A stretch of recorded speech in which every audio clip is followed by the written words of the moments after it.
All right, so for problem 34, we have a lot of given information in the problem. We're told that arc BC is 90.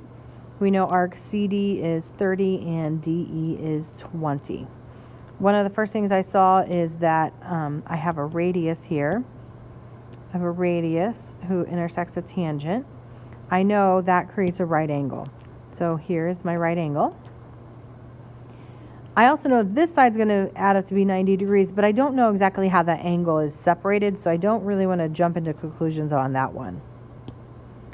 All right, next thing I noticed, BC, arc BC here we told is 90. Angle 1 is a central angle that opens up to that 90 degree angle, so that makes angle 1 90 degrees. All right, so I'll go ahead and fill that one in, and we know 9 is 90 degrees. I know angle 1 and the angle right next to it, this here has to be a linear pair, so this has to be 90 degrees, and arc AB has to be 90 degrees. I'm going to start then looking at my inscribed angles. So I see angle 2 here. Angle 2 opens up to a diameter, so that has to be 90 degrees. Okay, there's 90 degree angle. That's one of our conjectures, and it's just like problem number 26.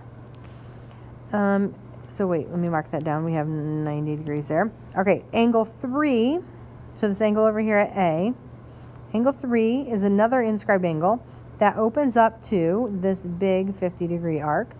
So that means that angle 3 has to be half of that, or 25 degrees.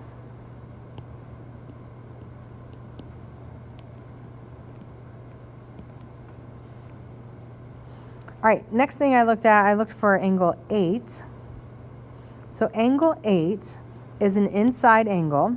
It's an inside angle. So if I follow those chords there, it intercepts this 30 degree arc and this 90 degree arc.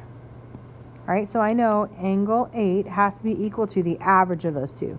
So 90 plus 30 divided by 2, or 120 divided by 2, which is 60. Okay, so I know that's 60. And I don't know if I need it or not, but these two are a linear pair, so I know this has to be 120. Let's see another angle, angle 4. Angle 4 here is an inscribed angle that opens up to arc AE. Now I don't actually have arc AE right now, but I can find it because from A to C here is a semicircle.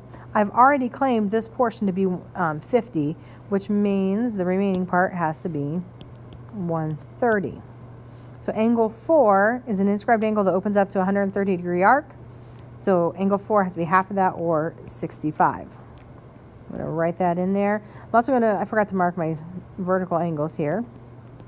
So I did that. Now I can look at this small triangle here. I can look at that small triangle and I can solve for angle 5 to be 55 degrees.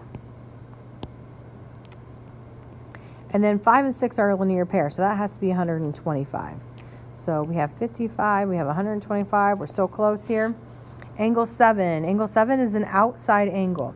So if I follow the legs, okay, so I follow my sequence there, it intercepts a 90 degree arc and a 20 degree arc. So because it's an outside angle, angle 7 is going to be equal to 1/2 of the major arc, which is 90, minus the minor arc, which is 20. So angle 7 has to equal 1/2 of 70, which is 35. All right, last but not least, let's go back up here to angle 10. I'm going to look at this triangle right here to help me out. Okay, this triangle right here, we have a 90 degree angle, a 60 degree angle. So that means this last one here has to be 30. We talked about how this side has to be 90. So 90 minus 30 is 60. Another way to verify that is that angle 10 acts like an inscribed angle because its vertex is on the circle. So it has to be half of its intercepted arc. So half of the intercepted arc is the intercepted arc is 120. Half of that has to be 60. So that just kind of verifies that we're correct.